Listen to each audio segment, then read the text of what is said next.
แล้วนี่มัดไอ้ล่างละมัดไอ้ล่างเนี่ยคันทีพาลีนอยู่ในตู้กะหักหลายคันทีพาที่ให้ตู้หักเดียวนึงนะเอาจังไหนเอาหักหลายหรือเอาหักน้อยหักหลายเนี่ยคันทีพากับงูนะในตู้กะหักหลายนะหักหลายเท่านะห้องเพลงมาหรอห้องเพลงไงห้องเพลงให้ตู้ฟังวะห้องเพลงห้องเพลงคือเมื่อกี้นี่นะ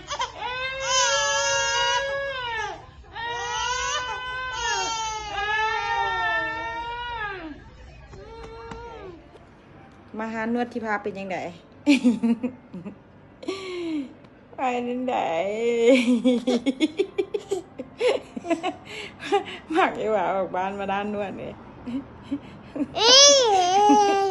หมักก็จับประตูนวดดีกว่าอ่ะ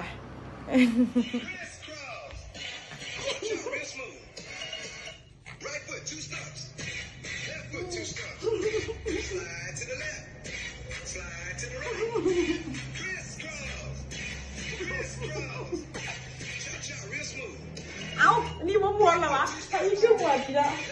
สบายดีไหมเอ้าปูเปิดกล้องทำไมแต่พี่มันเต้นในหัวแน่หัววะมาที่หัวล่ะเมื่อยแล้วเนี่ย